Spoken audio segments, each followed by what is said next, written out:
뉴욕의 한 거리에서 한 남자가 풍선을 팔고 있었습니다. 먼저 손님을 끌 심산으로 색색의 풍선들을 공중에 띄워놓자 아이들이 몰려들기 시작합니다. 한 어린아이가 풍선을 사려고 몰려듭니다. 그런데 머뭇거리면서 풍선을 올려다보더니 한 흑인 소년이 묻습니다. 아저씨, 저 까만 풍선도 저렇게 뜰 수 있나요? 그러자 풍선 장수는 물론이란다. 풍선이 뜨는 것은 그 풍선의 색깔이 있는 것이 아니라 풍선 안에 들어있는 내용물 때문에 뜨는 것이란다 가르쳐 줍니다. 그 아이는 인종차별로 인해서 자기가 흑인인 것을 비관하였기에 까만 풍선은 하얀 풍선이나 노란 풍선에 비해서 잘 못 뜰 것이라고 생각을 했던 것입니다. 우리가 성공적인 삶을 사느냐 아니냐 하는 데는 우리의 외적인 데 있지 않고 또 환경과 조건과 같은 눈으로 보이는 것에 끝나지 아니하고 우리 안에 계신 성령님과 그의 도우심, 그 힘에 있다는 것을 우리가 깨달아야 할 것입니다. 오늘 읽은 이 시편 85편은 바벨론 포로에서 유다로 돌아온 시인이 황폐해진 유다 현장을 목격하면서 과거에 하나님께서 이스라엘에게 베푸신 은혜를 근거로 현재에 닥쳐인 우리의 고난과 이 나라의 어려움을 하나님께 청하면서 우리가 믿음으로 하나님으로 돌아가 이 허허벌판인 아무것도 없고 전부 다 부서져 버린 이 상황 속에서 우리가 성공하고 부흥하고 흥왕해야 한다 하는 것들을 말하고 있는 겁니다. 모빈 캐리라는 학자에 따르면 이 시편이 신년 축하 절기의 기도다 이렇게 말을 하면서 특별히 1절에서 3절은 과거의 풍년을 상기하며 새해에도 그런 축복이 있기를 바라는 시다 라고 말을 했고, 또 전체적인 문맥상으로 볼 때 유대 민족이 바벨론에서 귀향한 사실을 찬양하고 있는 것이라고 말합니다. 또 다른 신학자 바이저는 유대 민족이 바벨론에서 돌아온 것을 회고하는 것이 아니라 출애굽에서의 탈출을 말하는 것이 더 설득력이 있다고 보기도 합니다. 어쨌든 이 시의 저작 시기에는 스룹바벨 시대 이후 혹은 에스라와 느헤미야 시대로 보는 것이 가장 타당하다고 보는데, 야곱의 포로된 자로 돌아오게 하셨으며 혹자는 이 구절을 은유적으로 풀이하면서 실질적인 포로 생활이 아닌 우리에게 닥쳐진 재난이라고 보기도 합니다. 어쨌든 이것이 출애굽 당시의 모세 시대이든 아니면 바벨론 포로기의 시대이든 간에 지금 이 나라의 현실은 어렵고 아무것도 손대기가 사람의 힘으로 감당하기가 어려운 현실 속에 있다는 것을 우리는 깨닫게 됩니다. 그리고 그 속에서 오직 주의 은혜로 이 땅을 고쳐주시고 부흥케 하여 주옵소서 하는 기도의 제목이 들어있습니다. 저는 오늘 이 본문을 말씀을 잠시도 쉬어갈 틈 없는 이렇게 제목을 잡았습니다. 오늘날 우리나라의 하루하루가 정말 숨막힐 듯 강대국 사이에서 잠시도 쉬어갈 틈 없는 상황이어서 그렇게 정했습니다. 오늘 하나님의 말씀을 통해서 이 교훈과 통찰을 얻는 시간이 되어야 할 것입니다. 오늘날 우리나라의 상황은 100여 년 전 구한말의 시대와 너무 유사합니다. 그때와 다른 거라고는 우리나라가 그때보다는 조금 나은 나라가 되었다는 것뿐이지, 그 외에는 미국, 러시아, 중국, 일본, 거기 이제 북한이라는 변수까지 더해져서 사실상 더 어려우면 어렵지 결코 쉽지 않은 지경에 이르렀습니다. 그렇다고 우리나라가 무작정 아무 힘도 없는 약소국에 불과한 것도 아닙니다.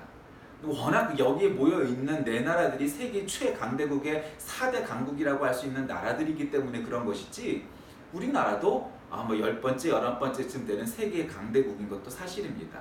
워낙 그냥 헤비급 선수들이 있어서 이 우리와 같은 미들급이 좀 벅찬 것 뿐입니다. 어쨌든 지금 우리나라는 언제 전쟁이 나도 이상하지 않을 상황입니다. 그런 거에 비하면 우리나라 사람들이 참 여유가 있는 편이죠. 그리고 이 실마리를 어떻게 풀고 해서 남북 간의 문제, 또 중국, 미국 간의 문제, 또 러시아, 거기다 일본까지 더해져서 이제 일본이 우리나라를 아주 강자로 들이밀려 우리나라를 핍박하고 잡아세워서 자기네 나라처럼 더 발전하지 못하도록 막고 있는 상황 아니겠습니까? 그래서 잠시도 쉬어갈 틈 없는 상황인 것입니다. 오늘 본문 말씀은 여호와여 주께서 주의 땅에 은혜를 베푸사 야곱의 포로된 자로 돌아오게 하셨으며, 이런 시적 표현은 바벨론 포로에서 돌아온 후에 씌어진 것으로 보는 것이 적당한 표현일 겁니다. 하나님께 범죄함으로 그의 진노를 받아 고난의 역사를 겪고 했던 히브리인들은 하나님의 긍휼하심을 의뢰하고 진노를 걷어달라고 기원하고 있죠. 구약시대의 역사를 보면 구약의 처음은 창세기가 아닙니다. 창세기는 구전으로 내려온 이야기고, 구약 역사의 시작은 사실은 아브라함일 수도 있지만, 물론 그것도 있지만, 역사적 정거를 마련한 것은 바로 이 출애굽 시대입니다. 다시 말씀드리면 아브라함으로부터 이제 계약을 맺죠. 약속을 해요. 언약을 해요. 그래서 이제 이스라엘 사람들이 내가 너의 하나님이 되고 넌 나의 백성이 되라, 그렇게 언약을 맺습니다. 그렇게 살다가 이스라엘은 지금이 우리나라보다도 훨씬 더 어려웠던 지경에 이르렀던 그 시대만큼이나 찢어지게 가난했습니다. 그래서 오랜 동안의 기근에 먹을 것이 없자 이 사람들이 그 당시에 강대국이었던 지금으로 말하는 한 미국쯤 되는 나라, 즉 애굽에, 이집트에 내려가죠. 근데 거기서 이제 옹기종기 이스라엘 타운, 우리로 말하면 코리아 타운 같은 걸 만들어서 살다가 결국 나중에는 불법 노동자들도 생기고 거의 노예처럼 이르게 됩니다. 그 사람들이 하나님을 찾으면서 하나님 왜 어찌하여 우리를 버리시나이까 이렇게 절규를 하니, 하나님께서 하나님의 종 모세를 통하여 그들을 출애굽 탈출을 시키십니다. 그래서 홍해를 건너 아라비아 반도를 40년 동안 돌다가 결국 가나안 땅에 정착을 하죠. 그랬으면 이젠 우리가 하나님께서 약속하신 땅 가나안을 우리에게 주셨으니 이젠 참 신앙생활도 잘하고 나라를 부국강병케 하여서 위대한 하나님의 왕국을 만들어야 되겠다 하고 일치단결을 했으면 괜찮았을 텐데, 맨날 싸운 거고 맨날 그냥 쓸데없는 일에 목적하다 보니 더 신앙적으로 종교적으로는 틈만 나면 노뱀 만들고 황금 송아지 만들고, 우리가 전에 구약시대 때 있었던 일을 모세오경을 한번 읽어봤지 않습니까? 계속 반복되는 겁니다. 아주 지겨울 만큼 잘못을 다들 새로운 죄를 짓는 게 아니고 똑같은 죄들을 계속 범하는 겁니다. 그러다 보니 하나님께서 이걸 그대로 두면 안 되겠다 싶으셨던 거죠. 그래서 어떻게 됩니까? 이스라엘을 멸망합니다. 그래서 먼저 그때도 다윗 솔로몬 시대가 이스라엘 왕국의 전성기 아니었어요? 그 다음번에는 이제 솔로몬의 아들들이 싸우기 시작을 합니다. 그래서 이제 북이스라엘과 남유다로 갈라지게 되죠. 그래서 북이스라엘이 먼저 멸망하고 또 남유다가 멸망하게 됩니다. 그렇게 돼서 결국 끌려간 데가 바로 바벨론이었죠. 바벨론은 그 당시에 또 초강대국이었어요. 지금으로 말하면 미국이었어요. 그러니까 끌려가갖고 또 그냥 고생을 하고 식민지 생활하고 그러다가 다시 돌아온 시대에 와보니 그게 이제 느헤미야, 에스라 이런 시대예요. 아니 예루살렘 성전과 성벽은 전부 다 온데간데 없이 다 무너져 내렸습니다. 그 이야기는 뭡니까? 이 나라는 아무것도 건질 게 없는 폐허가 돼버린 나라가 되었다는 거예요. 근데 여러분, 그 나라의 성벽과 성전이 무너진 건 아주 큰 문제는 아니에요. 즉 물리적인 건축이 또 우리의 눈으로 볼 수 있는 그런 외형적인 것들은 언제든 때가 되면 다시 지으면 돼요. 재건하면 돼요. 문제는 그것을 재건하기 위한 우리들의 정신이 문제고 우리들의 영적 상태가 문제인 거예요. 그 나라가 얼마나 잘 사느냐가 중요한 게 아니에요. 어느 나라도 역사를 보면 세계 초강대국의 나라도 어느 순간에 무너지기 시작합니다. 여러 가지 요인이 있죠. 지도층이 부패하고 타락하고 또 여러 가지 정신적인 영적인 분열이 오고, 그러다 보면 결국 그 제국은, 그 나라는 망하게 돼 있어요. 그래서 다시 돌아와서 이 사람들이 정신무장을 합니다. 에스라, 느헤미야 시대에 이 사람들이, 이 선지자들이 무엇을 하느냐면 하나님의 말씀을 정리합니다. 그 이전까지는 책으로, 즉 기록된 것들이 별로 없었어요. 근데 이제 창세기서부터 출애굽기, 민수기, 신명기, 여호수아, 사사기, 룻기, 사무엘, 상하서부터 쭉 토라와 모세 율법과 역사서를 쭉 적습니다. 기록을 하는 거예요. 시가서도 쭉 적습니다. 욥기, 시편, 잠언전서 같은 그런 예언문학, 시가문학을 또 이렇게 쭉 문학 작품들을 정리를 합니다. 그건 뭐예요? 아니 정신을 어쩌고 저쩌고 한다면 왜 책을 만듭니까? 여러분, 정신을 정리한다는 건 뭐냐면, 요즘으로 얘기하면 이제 좀 책이 약간 진부한 느낌이 있지만 결국 책을 많이 만들어 편찬한다는 것. 그것도 다른 책이 아니라 하나님에 관한 영적인, 즉 신앙서적, 이건 신앙 서적에 끝나지 않은 그 경전이죠.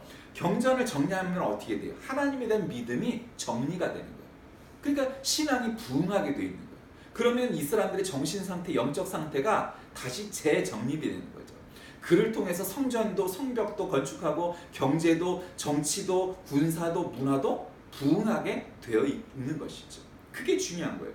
그러던 시대였다는 겁니다. 자, 그럼 오늘 본문을 통해서 우리에게 잠시도 쉬어갈 틈 없는 어려운 우리나라에 이스라엘의 역사를 통하여 어떤 교훈을 주는지 한번 살펴봅니다. 첫째로, 이스라엘의 역사가 하나님의 손에 의해서 좌우된다는 사실을 고백하고 있습니다.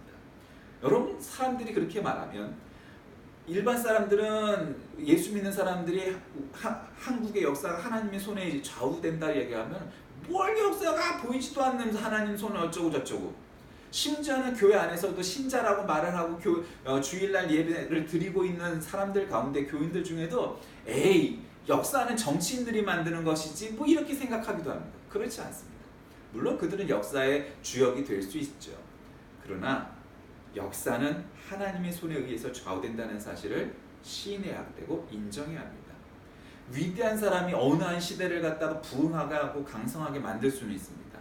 그러나 여러분, 결국 그 시대가 유지가 되는 건 무엇이죠? 뭐 후대라고 말할 수도 있어요. 바톤 터치를 잘해야 된다. 물론이죠. 그러려면 어떻게 해야 되죠? 정신, 그 다음에 우리 영적인 얘기로 하면 신앙이 잘 유지가 되어야 돼요. 그러지 않고 신앙이 흔들리고 정신 상태가, 역사의식이, 역사관이 흔들리면 결국 그 나라는 오래가지 못하게 되어 있는 거예요. 그래서 역사가 결국 정신, 특히 하나님에 대한 믿음, 신앙이 굳건히 서 있어야만이 흔들리지 않는 겁니다. 여러분, 우리하고 경제 수준이 엇비슷할 나라가 있는데 그 중에 하나가 이스라엘입니다. 근데 이스라엘은 약 700만 명인가요? 나라 인구가. 그래서 여자들도 군복을 입고 군에 입대해야 돼요. 그런데 2억이 넘는 아랍 중동 세계 사람들과 싸워서도 단 한 번도 진 적이 없어요. 그러니까 이스라엘은 한국을 이상하게 생각해요. 일본처럼 저렇게 우리나라를, 북한처럼 이렇게 우리나라를, 중국처럼 우리나라를 이렇게 괴롭히고 막 핍박하고 이러면 이스라엘은 어떻게 하냐면 말이 필요 없습니다. 포를 쏩니다. 그 다음에 전투기, 폭격기가 떠서 가갖고 공격하고 옵니다. 뭐 설명이 필요 없어요. 그래갖고 또 하면 또 가서 또 때립니다. 제가 한 대 때리면 나는 5대를 때리고 옵니다. 최소한. 그게 이스라엘입니다. 그런데도 아무도 끔찍을 못해요. 저 자식 건드려봐야 좋을 게 없는 걸 아는 거예요. 그래서 아무도 안 건드려요. 왜 그 사람들이 그렇게 독하고 지독하게 살고 있느냐? 그건 바로 하나님에 대한 신앙, 자신들의 신앙을 지켜야 한다는 그런 절박함이 그들은 알고 있고 깨닫고 있는 거고 경험해봤기 때문이죠.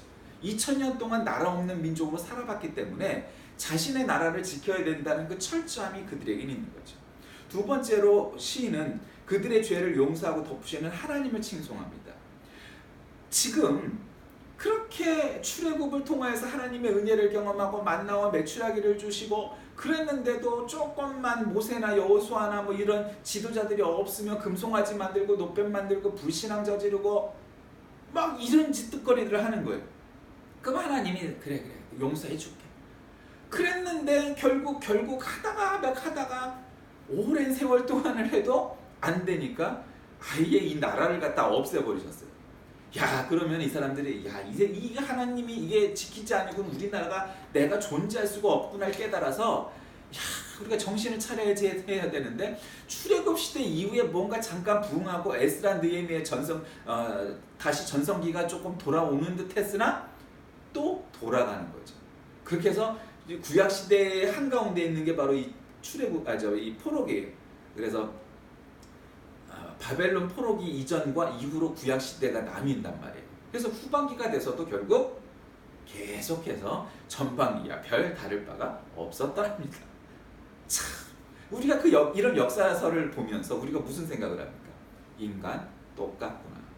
하나님이 그렇게 기회를 주시고 그런 경험을 하게 하셨으면 출애굽기나 혹은 바벨론 포로기와 같은 그런 나라가 망하는 꼴, 정말 민족의 운명이 좌우되는 그러한 어마어마한 일을 겪었으면 이제는 다시는 그러지 말아야지 해야 했을 텐데 우리도 마찬가지죠. 일제 침략기가 뭐 36년이라지만 사실은 50여 년 동안에 다른 외세의 침입을 통해서 우리나라는 거의 줄식민 상태에 있었잖아요. 그리고 끝나자마자 또 6.25가 있어갖고 오랜 동안 또 어려움을 겪었잖아요. 그래서 우리나라가 그걸 허리띠를 졸라매고 나라를 부강했죠. 그 문제는 그러면 정신적으로 그다음 정치적으로 막 싸우는 게 아니고 빨리 할 일들을 해야 되는데 다른 데는 빨리 지금 일본하고 싸워야 된다고 하는데 국회는 안 열려고 예산 통과가 추경 예산이 통과가 안 돼서 나라는 올수도 한 놈도 안 하죠. 그러니까 걔네들 월급을 갖다가 국회의원 놈들을 전부 다 묶어버려야 돼. 그래야 이것들이 일을 하지. 노동자들은 무노동 무임금 그래갖고 월급도 안 주면서 지네들은 놀면서 돈은 다 받아 처먹고 있죠. 그 왜 그래? 정신 못 차린 거죠. 그러니까 결국 뭔가 이게 참 두려운 거예요. 무슨 일이 일어나면 어떡하나. 그러니 사건 사고가 터지는 게 문제가 아니고 전쟁이나 뭐 전쟁에 준하는 일들이 벌어지는 게 문제가 아니고 이게 마치 태풍 전에 그 어려움처럼 지금이 기도할 때이고 야 이게 이 나라가 어떻게 될 것인가 하나님 앞에 우리가 회개하고 또 하나님 앞에 기도해야 될 시간이 바로 이와 같은 때인 것을 오늘 역사의 교훈을 통해서 깨닫게 되는 겁니다. 그러니까 그런 죄를 용서해달라고 이스라엘의 죄를 용서해달라고 지금 시인 이 기자는 그렇게 얘기하고 있는 거죠. 세 번째로는 과거에 베푸신 하나님의 은혜를 현재 재현시켜 주실 것을 기도하는 겁니다. 그러니까 이 구약 성경을 주로 이렇게 읽다 보면 어떤 생각이 드냐면요. 이 사람들이 지하고 하나님하고의 문제만 얘기하지 않아 잘. 그 주로 물론 이제 옛날 책이니까 좀 이렇게 고루하고 만연체의 그런 성격을 가진 문장들이 많죠. 그런데 그걸 가만 들여다보면 재밌는 게 이런 거예요. 기도를 할 때 그냥 기도를 하지 않아요. 지는 지금 하나님 앞에 죄를 지었고 이 나라는 지금 하나님 앞에 지금 엎어지게 생겼고 이러니까 뭘 갖다 들이대냐? 하나님이 하셨던 말씀을 들이대는 거예요. 그래서 우리가 공동기도 시간에 세상을 만드시고 어쩌고 해서 요한계시록까지 가려면 한 5분 10분 걸리는 그런 장로님의 기도처럼 그렇게 줄줄이 막 사탕으로 느리라는 게 아니라 구약 성경은 아주 간단하고도 심플하게 하나님의 말씀을 들려요. 어떤 말씀이냐면 이런 거죠. 하나님이 우리 조상 믿음의 조상 아브라함에게 약속하셨듯이 우리 조상 이삭, 야곱, 요셉에게 해주셨던 축복처럼 모세를 들어서 하셨던 것처럼 하나님 그렇게 약속하셨죠? 하나님 그렇게 말씀하셨죠? 이 민족을 지키신다고 그에게 축복을 주신다고 그에게 은혜를 베푸신다고 그에게를 용서하신다고 이렇게 말을 하는 거죠. 그게 하나님이 내뱉었던 말씀이고 성경에 기록되어 있던 말씀이니까 하나님이 꼼짝없이 본인이 하신 말씀을 어떻게 그걸 뒤집겠어요, 그렇죠? 그러니까 그렇게 얘기하는 거예요. 하나님, 우리 조상 아브라함에게 약속하셨던 그 약속처럼 우리 그 약속을 지켜주옵소서. 하나님은 꼼짝 말하죠. 예. 한 분이 본인이 약속하신 걸 어떻게 하시겠어요? 그러니 하나님의 은혜를, 하나님의 언약을, 하나님의 축복을 바로 지금 우리에게 이루어주세요. 이렇게 기도하는 겁니다. 그러니 우리가 기도할 때, 우리가 하나님 앞에 기도할 때 하나님 아브라함에게, 모세에게, 다윗에게, 이사야에게, 베드로에게, 바울에게 해주셨던 그 언약의 말씀이 오늘날 우리에게도 이루어지게 하옵소서. 이렇게 기도하는 것은 참 아주 전형적인 모범적인 기도가 될 수 있다. 하나님의 기도를 누가 예전에 그런 책 제목도 있었죠. 하나님의 보좌를 움직이게 하는 기도가 될 수 있다. 하나님의 마음을 움직이는 기도가 될 수 있다. 이렇게 얘기할 수 있는 거예요. 그러니까 그렇게 얘기하는 거죠. 우리 조상 때에는 이랬었는데 그러니 하나님 그 약속을 우리에게도 지켜주옵소서. 우리가 비록 죄지은 민족이고 하나님 앞에 불신앙을 저지르는 이 민족이지만 하나님은 우리 하나님이 되고 우리는 하나님의 백성이 된다고 우리 믿음의 조상 아브라함에게 말씀하시지 않았습니까? 그러니 우리는 하나님의 자녀입니다. 하나님의 백성입니다. 우리를 지켜주옵소서. 지금 이 지경인데, 이 어려움이 있는데, 그런데 하나님이 들어주실 수밖에 없도록 기도를 그렇게 하고, 마지막으로는 하나님이 그 백성에게 하실 말씀을 듣습니다. 그러니까 우리가 되게 한국 사람들이 기도를 참 잘하죠. 한국 사람들, 한국 교회만큼 기도 많이 하는 민족 교회가 어디 있겠어요. 그 오늘날 이런 부흥을 이뤘죠. 야, 200년도 안 되는, 100여 년밖에 안 되는 이 기독교 역사에 이렇게 많은 선교사를, 이렇게 많은 교회를 이룬 나라가 세상에 어디 있어요? 그게 기도 덕분이에요. 새벽마다 새벽 기도를 하는 나라가 어디 있어요? 한국밖에 없지. 예. 그런데 문제는 한국 사람들이 보통 기도를 시켜보면은 뭐 방언을 하든 한국말로 하든 뭘로 하든 간에 랄랄랄라 열심히 기도하죠. 아주 잘해요. 예. 모범적으로 잘해요. 그런데 문제는 하여 주시옵소서, 이 예수님의 이름으로 기도드립니다. 아멘. 그리고 쫙 돌아서서 나오죠. 지 할 말만 다 하고. 여러분, 그 기도가 아니에요. 물론 그것도 기도지만 그 기도의 전부가 아니에요. 즉 기도란 우리가 하나님한테, 하나님 우리 필요를 아시죠? 이것도 좀 해주시고 이것도 해주시고 우리 자식 뭣도 해주시고 뭣도 해주시고. 필요하죠. 하지 말란 게 아니에요. 할 수 있어요. 그러나 그 기도의 본질이 아니에요. 기도의 본질은 내가 말한다고 하나님이 아시겠어요? 아니면 안 해도 아시겠어요? 안 해도 다 아세요. 그럼 우리가 굳이 왜 기도를 해야 돼요? 하나님은 우리가 기도를 하든지 안 하든지 간에 우리 사정 다 아세요. 그럼 굳이 우리가 그 시간에 또 시간을 내갖고 그래도 한마디만 더 하면 더 들어주실 것 같으니까 인간적인 마음으로 할 수 있죠.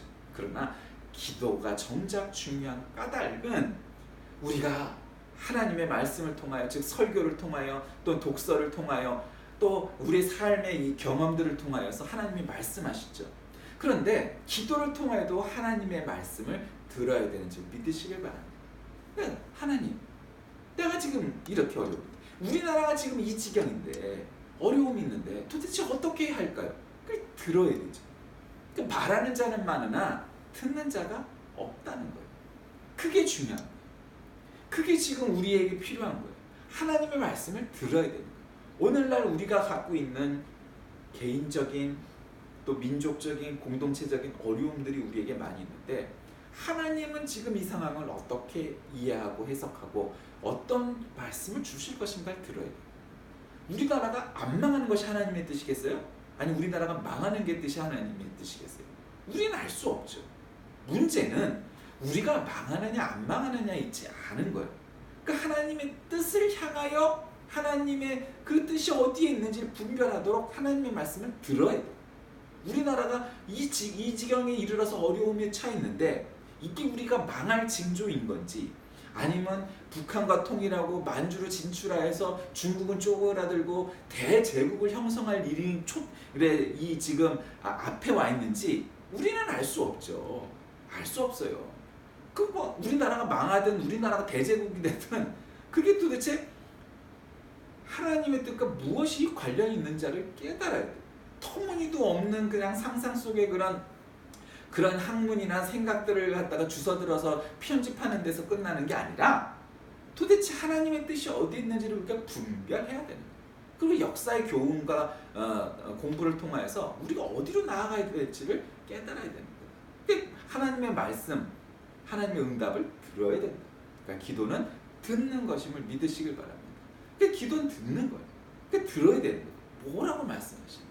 지금 우리의 처해져 있는 이 상황 속에서 하나님은 뭐라고 말씀하시나를 들어야 되는 거죠.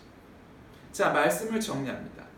이 시편은 하나님께서 베풀어 주신 구원의 결과들, 은혜들을 이야기하고 있습니다. 그래서 하나님을 믿는 백성들은 하나님 앞에 꿇어 엎드려 회개하고 기도하고 하나님의 말씀을 들어 지금 어려움 속에 있는 이스라엘 민족이 어려움 속에서도 이겨나갈 길은 오직 믿음밖에 없다고 고백하는 것입니다. 아무리 어두운 역사의 질곡에서도 하나님께서는 그 백성들이 마땅히 가야 할 길을 보여주셨고, 또 심지어는 극단적으로 나라가 망하는 일들을 몇 번을 보여주시면서도 그것이 중요한 게 아니라 결국 하나님의 사랑은, 하나님의 은혜는 그런 어려움을 통하여 그들이 깨닫길 바라했던 것입니다. 무엇을? 역사의 주관자가 하나님이신 것을 깨닫게 해주시는 것이고, 나라가 망하고 안 망하고의 문제, 흥하고의 문제가 아니고 정신 차리고 하나님을 믿는 민족이 되어야 한다는 것을, 하나님이 주인이시라는 것을 깨닫게 하셨다는 것이죠. 하나님께서 어떤 분이신지 알게 될수록 우리는 더욱 하나님을 경외하게 되죠. 따라서 올바른 지식에 근거한 참 믿음을 가진 자라면 합당한 삶을 드러내야 될 것입니다. 오늘날 한국교회가 그리고 대한민국이 받은 은혜가 놀랍습니다. 세계 어느 나라 어느 민족이 이렇게 비참한 전쟁의 폐허 속에서 이렇게 잘 사는 나라를 이렇게 짧은 시간 안에 만들어낼 수 있었겠습니까? 혹은 누구 때문이고 뭐 정치 지도자 때문이고 민족성 때문이고 뭐 그런 게 없지 않겠죠. 그러나 그것은 아주 근시안적인 얘기입니다. 역사의 흐름을 보면 결국 그 역사는 하나님이 주관자이시라는 것을 깨닫는 게 먼저 중요한 것이죠. 그리고 객관화해야 돼. 그래서 타자화하고, 좀 타자화라는 말은 좀 어렵지만 객관화하고 비슷해요. 어쨌든 타자화하고, 그래서 결국 그것이 오늘날 우리에게 하나님께서 그 폐허 속에서 이 나라를 이렇게 부흥시키셨다면 그 이유가 분명히 그 안에 있을 겁니다. 그리고 우리는 그것에 어느 정도는 감당하고 있죠. 예를 들면 하나님의 영광을 위하여, 하나님의 나라 확장을 위하여 세계에서 두 번째로 많은 선교사를 보내는 나라가 되었죠. 오늘날 한국의 청년들 중에 웬만해서는 단기 선교, 비전 트립 뭐 이런 이름으로 세계 곳곳을 누비고 다녀와 보지 않는 청년들이 얼마나 있겠습니까? 우리가 전부 그렇게 살고 있죠. 왜 그러지요? 그들이 그런 훈련을 통하여, 그런 경험을 통하여 넓은 세상을 바라다보는 거죠. 한국만이 이 세상의 전부가 아니라, 미국만이 온 세계의 중심이 아니라, 바로 그 오지의 그 정글과 밀림에 하나님의 말씀을 들어야 될 하나님의 사랑하는 자녀 영혼이 있다는 것을 깨닫게 되는 겁니다. 그래서 나는 아프리카로, 나는 저 알래스카로, 나는 저 동남아시아 정글 속으로 들어가고, 그리고 우리 한민족이 그것에 진출하고 하는 일들을 감당할 수 있는 것이죠. 세계에서 한국 사람들이 가장 먼저 들어가는 것은 선교사들이었습니다. 뭐 요즘 코이카가 들어가고 사업하는 사람들이 들어가고, 뭐 지난번에 우리 캐나다에서 인디안 보호 구역을 위해서 일하는 우리 장로님 얘기도 했었죠. 그런 분들이 그렇게 들어가는 거예요. 선교사들이 가장 먼저 들어가는 것은 그들은 잃을 것이 없기 때문이죠. 그들은 목숨을 내걸었기 때문이에요. 그래서 그들은 사업하는 사람들보다도 더 먼저 들어갈 수 있었던 것이죠. 자, 오늘 우리는 잠시도 쉬어갈 틈 없는 역사의 한 복판에 서 있습니다. 이 나라가 어떻게 될 것인지 우리는 알 수가 없습니다. 그리고 어디로 나아가야 할지 아무도 정답이라고 말할 수는 없습니다. 오직 하나, 그것은 하나님이 모든 역사의 주관자이시라는 사실을 깨닫고 하나님의 뜻이 어디에 있는지 분별하며 하나님의 음성을 듣고 하나님 앞에 돌아와 꿇어 엎드려 회개하고 이 나라, 이 민족, 이 교회가 하나님의 영광을 위하여 어떻게 쓰임을 받아야 할지를 하나님의 말씀을 듣고 깨달아 나아가야 할 것입니다. 그렇지 아니하고서는 이 고차원적인 방정식보다 더 어려운 이 역사의 어려운 문제거리들을 실마리조차 풀어낼 수 없는 지경에 이르렀기 때문입니다. 그러니 이 나라, 이 민족을 위하여 기도하시길 바랍니다. 그리고 이 역사의 흐름이 하나님의 뜻과 하나님의 계획이 어디로 흘러갈지를 먼저 깨달아 기도하는 교회, 예언하는 교회, 실천하는 교회가 되지 않는 한 이 나라를 구할 길이 없는 참으로 어려운 지경입니다. 우리가 먼저 하나님 앞에 꿇어 엎드리고 기도하고 그 말씀을 들어 이 민족을 구하는 교회가 되기를 우리 주 예수 그리스도 이름으로 간절히 기도합니다. 살아계신 하나님, 이 나라가 참으로 어려운 지경입니다. 어느 누구도 이 어려운 지경을 한 손에 풀어낼 자가 없습니다.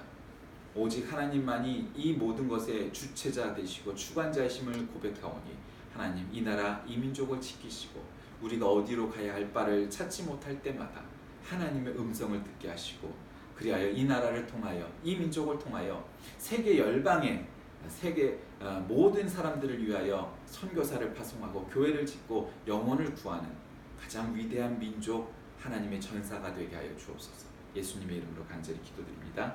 아멘.